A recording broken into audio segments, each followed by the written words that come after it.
Welcome to Better Teaching, Only Stuff That Works, a podcast for teachers, instructional coaches, administrators, and anyone else who supports teachers in the classroom.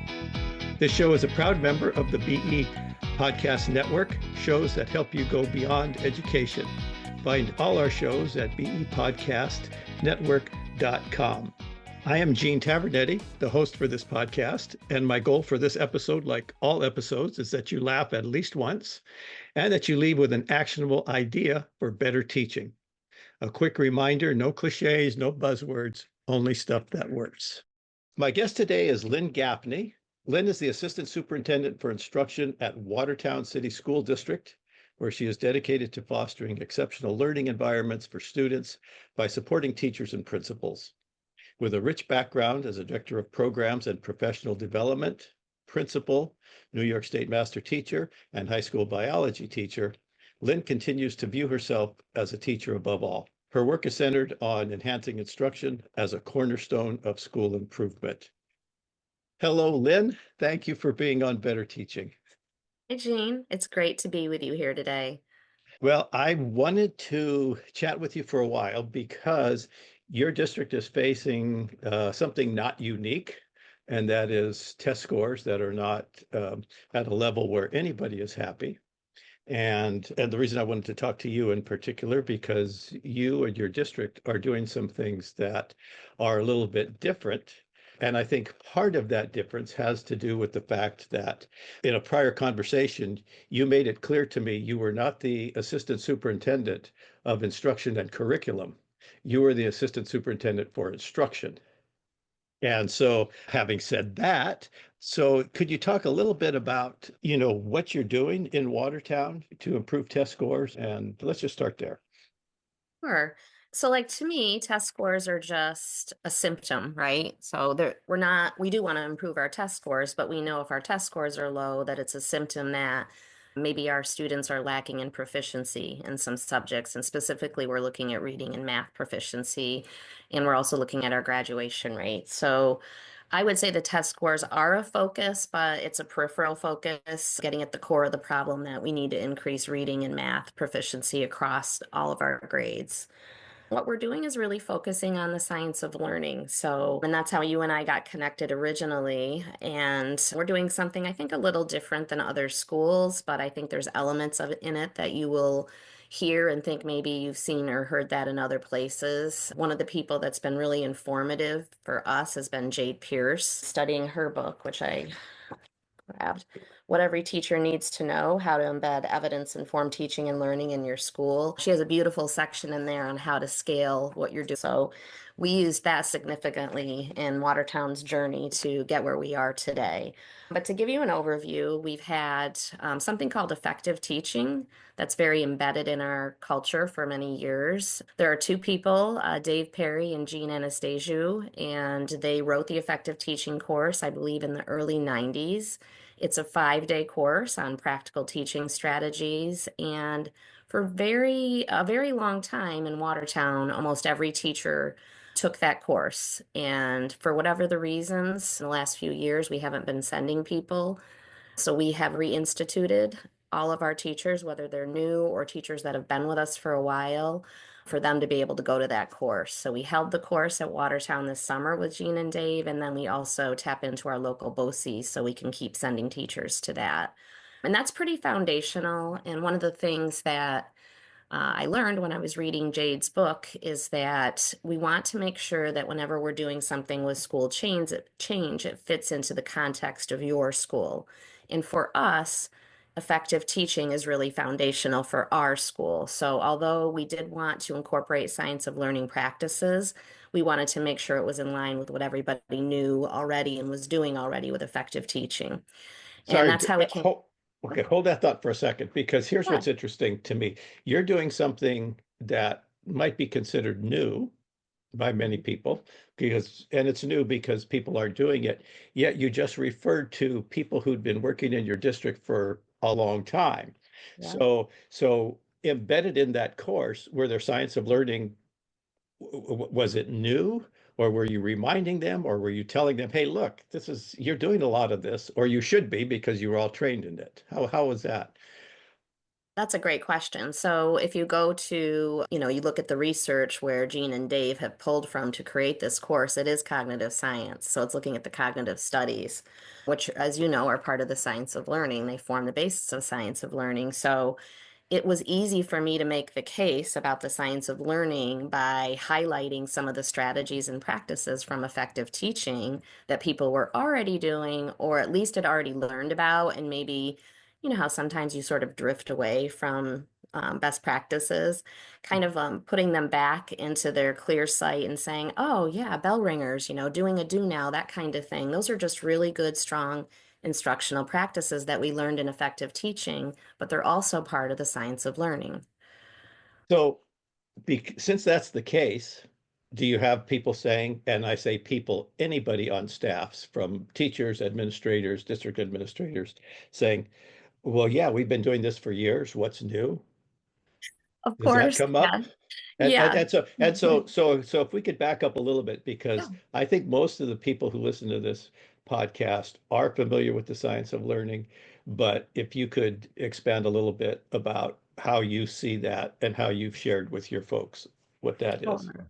Yeah, so I will back up a little. That's important. So what we did is we developed something called the Cyclone Six. So we're the Watertown Cyclones. And we didn't want to overwhelm, right? And so we could have picked 30 instructional practices for our teachers to focus on, but we picked six. They were based in the science of learning. They were also based in effective teaching. So we knew that our teachers would have a pretty high degree of comfort with these six instructional practices, but we could do more training on them, allow them to learn more about these practices, learn how to get better at the practices through PLCs primarily, but we have other trainings as well, and really incorporate the practices fully into their instruction. Do you want me to share what the Cyclone 6 are, Jean? That might be Yeah, that'd helpful. be great. That'd be great. Okay, let me grab them. Okay, so the first one is classroom climate or feeling tone, ensuring that students feel respected physically and emotionally, and they're safe and valued. The second one is opportunities to respond, providing opportunities to respond to increase engagement and achievement. The third is retrieval practice, so assisting students in accessing and applying skills and concepts that are stored in long-term memory.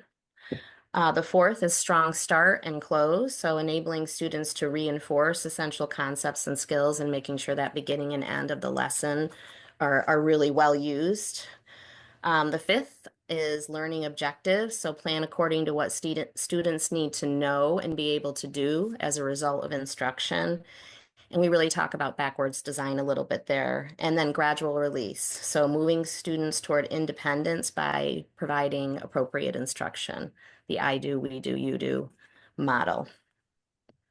I'm smiling here on, people can't see this, but I'm smiling again, going back to the idea that here you bring something new to the district, science of learning, evidence-based practices as the assistant soup of instruction.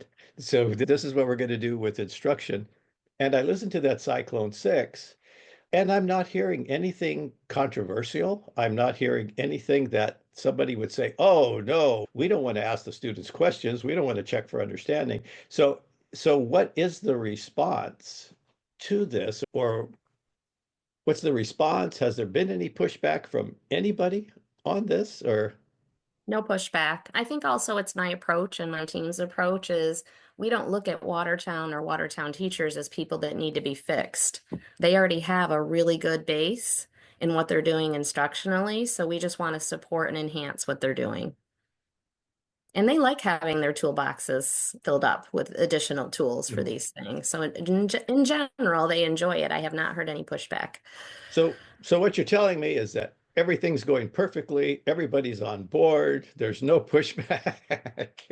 I did not say that. Oh, I would say that you have different levels of people, right? And so right now we have our early adopters. These are the people that before I was even in the district, they were going to all the PDs. They want to learn as much as they can.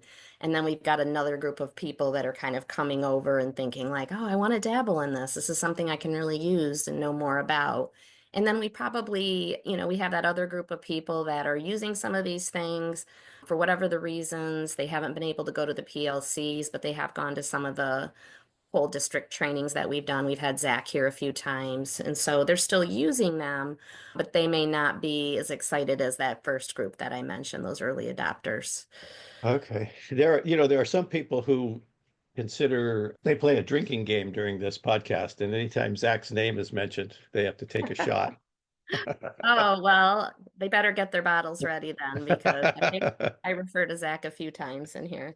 So what did Zach do for y'all? Mm. He's done quite a bit with us. So he's worked with our instructional coaches, as have you. He has done science of learning. So that was kind of the big thing that he did. When did we have him come? Last school year. And really connecting the science of learning principles to classroom practice. He's worked with our math teachers. He's done a couple different sessions with math specifically. This summer, he did a full day training on learning objectives, which is one of our Cyclone 6, and he did another on gradual release. Okay, now, so you've got all this stuff going, science of learning. You didn't make it up, obviously, because you've had these people coming in for a long time. They never called it science of learning, I would be willing to bet. Uh, Mhm. No. as I've read the materials, I don't see science of learning anywhere in there. So you're doing this with them. The staff seems pretty much on board. Not everybody. There's always going to be some people who aren't going to jump on right away. When you started doing this, were there any districts that you looked at that you modeled this after? Or did you just say, you know what, I'm looking at this stuff and this is the way to go? I tried to do that, right? So I always try to look to other districts. One of the things, this is a little bit of a bird walk, but I'll get back to your answer. One of the things we do with our principals is we have Principals Academy. So we do a lot with instructional leadership and we talk about instruction at its core, the fundamentals, but also systems change. The book that we're reading is Karen Chenoweth's book. It's Schools That Succeed. I don't know if you're familiar with that, but she's basically found these outlier schools that are outperforming their peers. And she goes in and she'll study the schools, and then she has certain characteristics that she'll pull out of there. So it's a lesson that any of us in school leadership can, or district leadership for that matter, can use to improve schools. So we looked at those extensively. I think we started doing this book last year and we're almost done with it. So we did look to the other schools to see characteristics. You know, one characteristic I would say is they all had strong leadership. They all had a strong focus on instruction. They all had a strong focus on data. But the science of learning was not mentioned in this book at all. But that was also helpful to us that we had other schools that we could look at and say, okay, they're doing these things. We're going to do those along with science of learning as part of our school improvement efforts here. As far as schools themselves that were using science of learning, I really couldn't find too many in the United States. And it might have been that I didn't know how to search them or wasn't able to find them. I did find some in the UK, and that's how I came across Jade Pierce's book. And I found that to be really beneficial for us. It's interesting. When I was doing trainings in explicit instruction, and the first time I would meet with a principal or a district person who might be interested in hiring our consulting group, they'd ask, are there any schools that you can send us to that are doing what you had trained them in? And I said, no, I can show you some teachers. I can show you some teachers, but as a total school, as a whole organization, that's very difficult. And again, piggybacking on what you said earlier, that your teachers already have a lot of skills. I always felt successful as a coach if I was working with a good teacher and they changed one little thing that they saw was beneficial. So it was kind of a trick question, when I asked you, have you seen any schools doing this? Because if they tell you they're doing it, they're probably lying or they're exaggerating. And it's probably something you hear at a conference. Oh, look at what we're doing.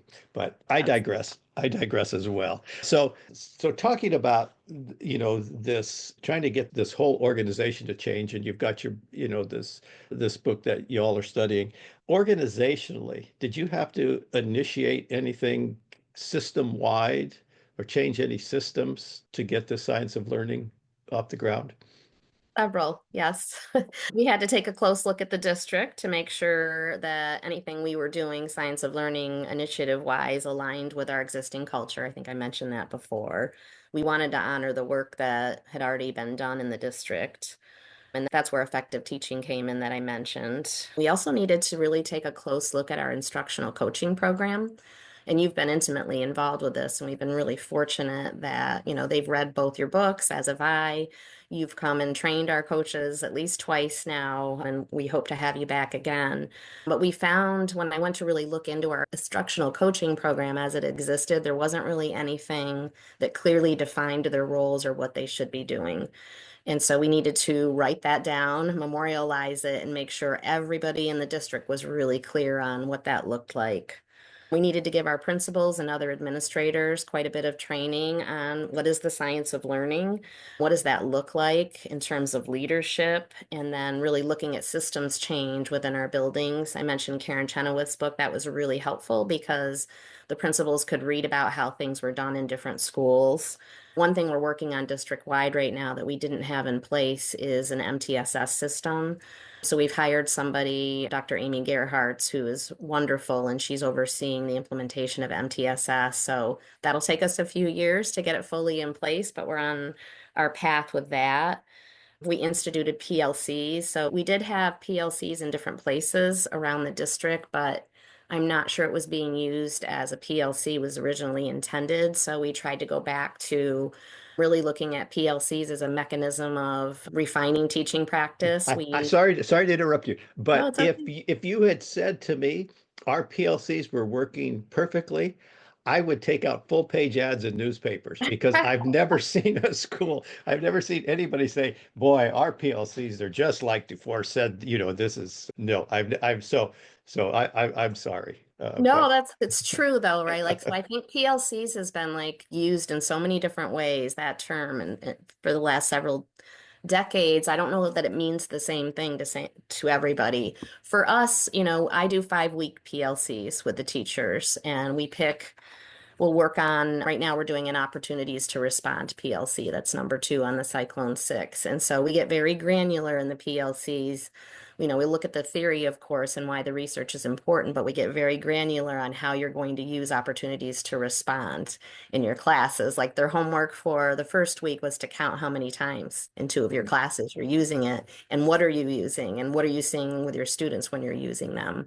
And then we're looking for those pain points where maybe there's low engagement in the class, where we can add more opportunities to respond moving forward. And we're developing our toolkit with that. Last week, we were looking at Anita Archer and choral response as a way to increase opportunities to respond. And they hadn't seen that, well, you can't see me now, but I'm putting my arms up and down like Anita does when she does her explicit oral response. What else did we do? I guess the other piece is communication. And so I think you were actually here when I did one of my communications. I had the K-4 teachers in the auditorium, and we were talking about some of the changes that we needed to make programmatically. And, we first kind of unveiled that we were doing this Cyclone 6. But after you left the next month, we did whole district PDs on, and they were only an hour long on the Cyclone 6, just letting everybody know what this meant, what was each one of the Cyclone 6, how could they look in the classrooms, and just talking about what we were going to be doing moving forward, and making sure everybody knew this was a long-term initiative that, next year we weren't going to change to just project-based learning or some other initiative, although there's great places for that within our district as well. But we were just going to stay very narrow in our focus on these Cyclone 6 for the next several years.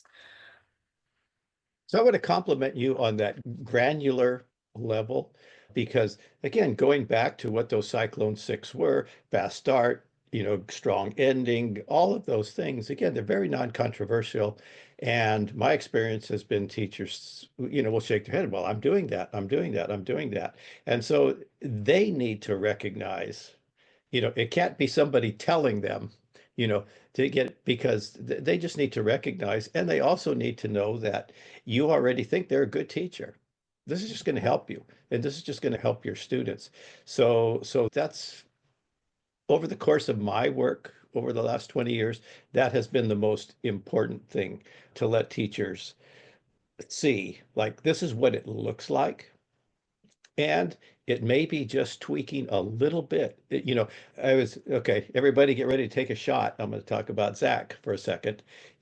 Zach was talking about him getting coached by one of the DI people. And one of the pieces of feedback that he got from the coach is that when you ask a question, don't call somebody's name first.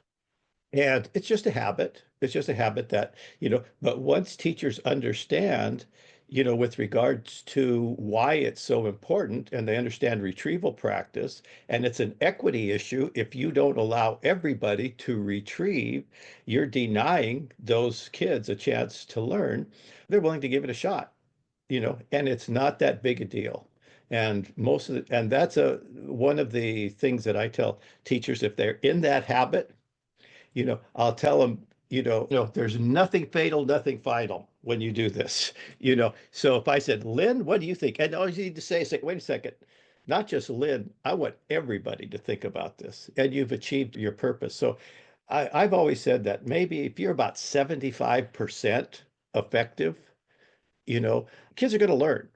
You don't have to be perfect because you're doing that opportunity to respond. You're getting the formative assessment. So preach it to the choir here. Oh, Preach it I love hearing that.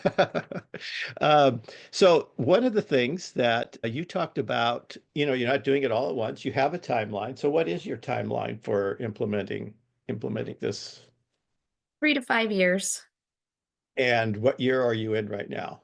We're ish in the second year. So we Oh, started last winter with some of okay. this, but we're in our first full year. Okay. And on schedule, you feel like you're Yeah, I feel like we're on schedule. Unfortunately for me, I have a lot of other duties that pull me away from this work, which I absolutely love and think is key to school improvement.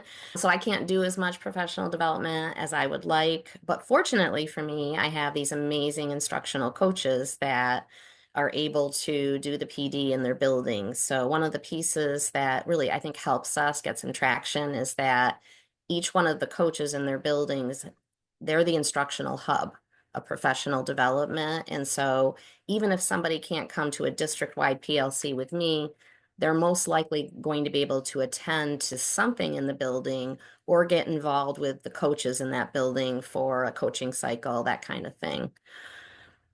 So I'm going to give you one more compliment. And I think if it's not in the book that you're reading, it should be.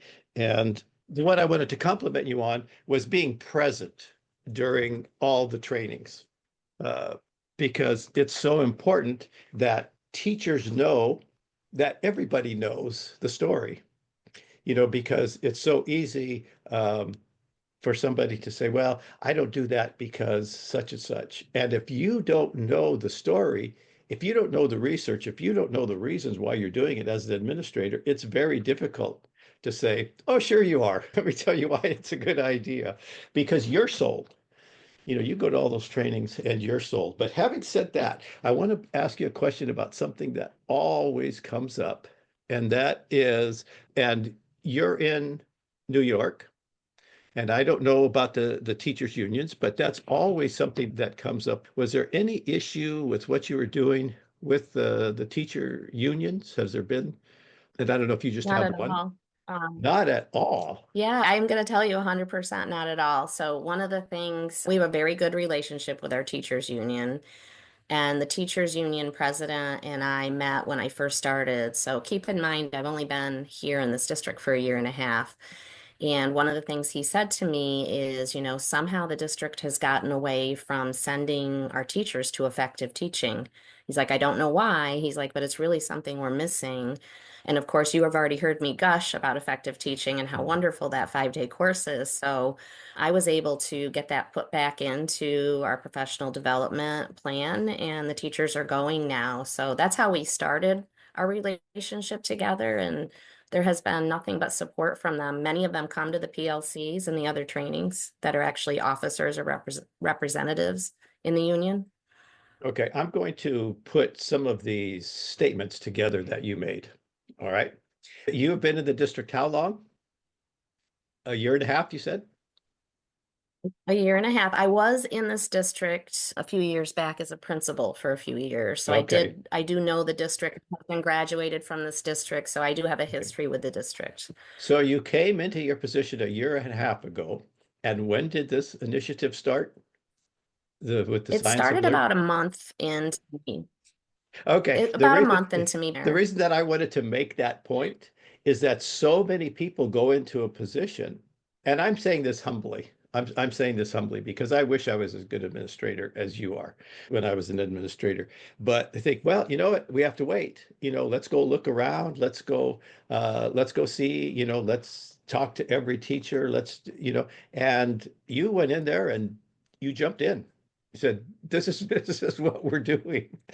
And how much groundwork did you need to lay? Obviously, you need to, so going back to your discussions with, you just mentioned a very fortuitous discussion with the union president. So what were your discussions with principals and superintendent and getting everybody, did everybody agree we needed to do this, or how did that work? Everybody agreed something needed to be done. No one really had an idea of like how we should proceed. And I kind of had the idea, like ish, right? I had the Uh-huh. beginnings.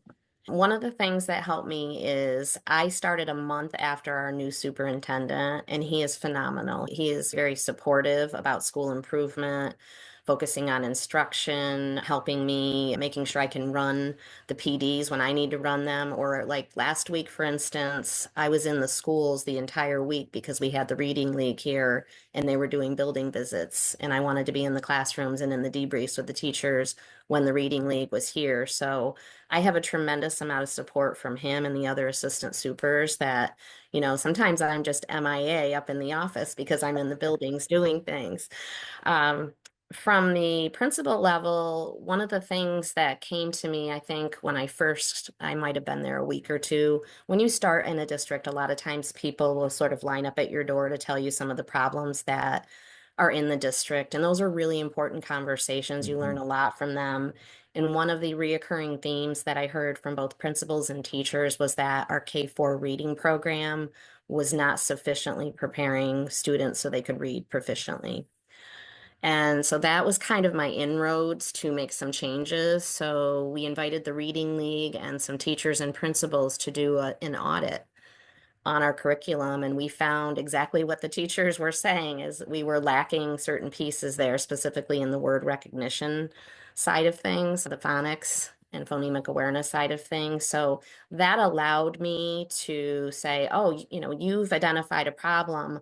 Let's look at correcting this and start getting the Reading League in for trainings. And so I look at science of learning as kind of this like overarching umbrella, and then where science of reading and science of math would fit underneath that.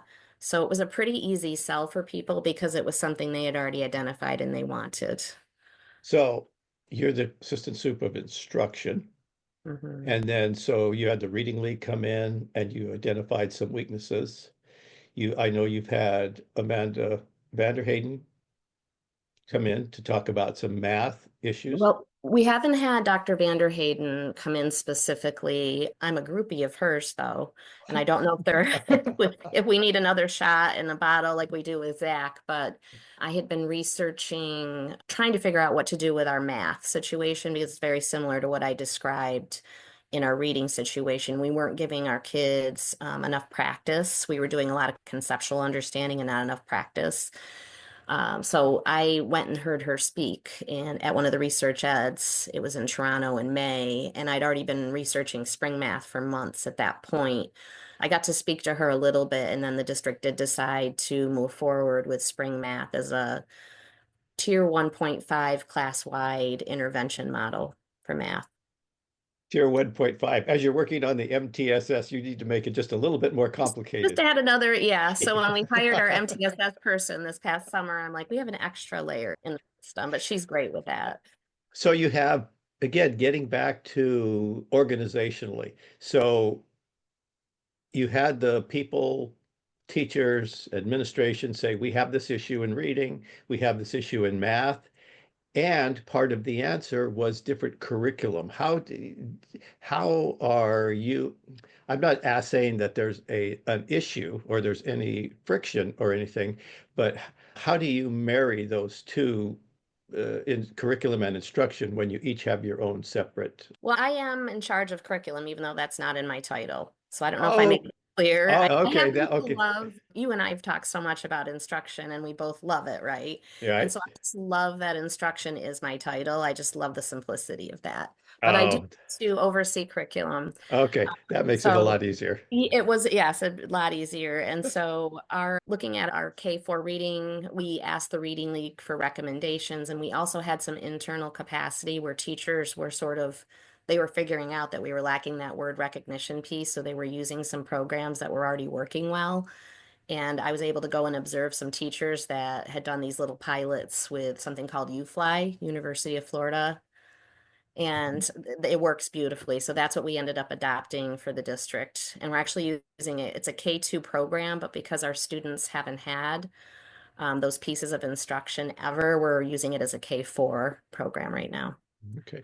So everything that you've talked about makes so much sense. I mean, it just, of course, we're going to do this. We're going to use the most effective practices. And so as you implemented this, anything surprised you, good or bad, as you're moving forward in this? You know, I struggled with that question. You gave me that question ahead of time, and I haven't had a lot of surprises, right? There's pieces where people are kind of working through the details of it. I like the idea of being loose but tight, especially when you're first. I think I got that from Dylan Willem, but the idea that we don't have every little tiny detail worked out. And sometimes teachers really like to have every detail worked out ahead of Yeah. time. So that can be frustrating, but I expected that. Here's the thing, I tend to see the best in people, and that's usually what I get. It's not perfect. I don't want you to think that we have, this nirvana thing going on at Watertown, but the teachers are trying really hard and they're working toward making improvements for their students, and they're really proud of their work. So if you were going to give advice to someone in the same situation as you were, which is only nearly every school district in the country, that not that it's about test scores, but that's how we, have some sort of measure. What advice would you give them if they were going to go with the science of learning as a way to improve instruction and therefore test scores? It's a great question. I would say essentially anybody in my position should try to become very knowledgeable on the science of learning and the cognitive studies and all of these things that weren't really attainable for us to get easily even 10 years ago, but Hmm. now are just they're so accessible. So I would say that because if you don't have a core set of knowledge on those things in your position leading, then it's going to be very difficult for you to convince others to follow you. Anything else? Anything that I should have asked you about the journey that you've had in this district and where you expect to go that you would like to share with folks? Looking to see. I think one thing that was really important, and you and I have talked about this, I think, before, is that idea of change fatigue. You have a name for people being obsessed with anything new in education, and I can't remember what it is. Neomania. I stole it from somebody. Neomania. Yeah. Okay, well, that idea of neomania and change fatigue, I think, is really real for teachers. You know, me, I was in the classroom for a very long time, and we went through trend after trend and the next shiny object that was coming along. And so, really making sure you're communicating to your teachers that you're not doing this like sexy new thing. I always say to them, school improvement is not sexy. That you're you're making change that is going to last for the long haul, and it's these incremental small things that really add up for school improvement. It's not this one big shiny thing that's going to change it. Is there, I just thought of this at this moment. So, if you ask them to give up anything, that's always in the literature. If you're going to ask them to do something, we need to ask them to, they should be able to give up something. But if you ask them to give up or allowed them permission to give up? Yeah, well, they wanted to give up some of the things, so that was really great. We talked about de-implementation as well. One of the things that we gave up in the K4 buildings was stamina reading. It was time consuming and it really doesn't have any research behind it, so it wasn't, meeting our goals anyway. And they were happy. Generally, they're happy. There's some Okay. other things that came with it that we have to work through. When we gave that up, we kind of gave up something else that they're not happy about losing. So we have to work through that. I'm listening to them, but that was a big one that we gave up. Okay. Great. Well, Lynn, do you have any questions for me? Yes, I do have a question for you. Okay. I admire you greatly, and I so appreciate the support that you've offered our district. Well, So my thank you. question for you today is, if you were me, what would you do right now? Well, you mentioned some of the things. I don't think it'd be adding anything, but just reinforcing and emphasizing the importance of it. For example, like I said before, when we would work with a district, we wanted an administrator in the training the entire time. Like you said, to know what's going on. And if there was ever a question from a teacher during the training, we would direct it to the administrator Mm. because the questions were usually things that there was some practice that was going on that was contrary to what you're now asking them to do. And so that needs to be answered. That's a legitimate question. Like you said, most of that line at the door that you had, we're talking about legitimate issues. So I would just piggyback on what you said, the importance of everybody knowing instruction so that when there is a question, they can answer that question in the same manner that you would answer it based on the research, so that it's not an opinion. No, we're doing this because there's a lot of evidence. There's a lot of evidence there for that. That would be, what I would have to say about that. And the other thing with regard to the administrators, site administrators, coaches, knowing about instruction. I used to tell my teachers, gosh, if I'm the best teacher on this site, we're in trouble. You don't have to be the best teacher, but you have to know. It's like being, a coach, a hitting coach for Aaron Judge. Mhm. Of course he's better than you, but guess what? I can still help him be better. So that would be my response. Those are great. Thank you. Lynn, it was a joy. I'm glad we finally made this happen. And I think administrators are going to get a lot out of this. Not anybody hoping, everybody is hoping. But beyond hope, what are some things that we can do in our district, in our school to implement better teaching, only stuff that works? You're the perfect guest, Lynn. Thank you so much. And we'll talk to you soon. Thanks, Gene. If you are enjoying these podcasts, please give us a 5-star rating on Apple Podcasts. And you can find me on Twitter X at G Tavernetti and on my website, tesscg.com. That's TESCG.com, where you'll get information about how to order my books, Teach Fast, Focused Adaptable Structured Teaching, and Maximizing the Impact of Coaching Cycles. Thank you for listening. We'll talk to you soon.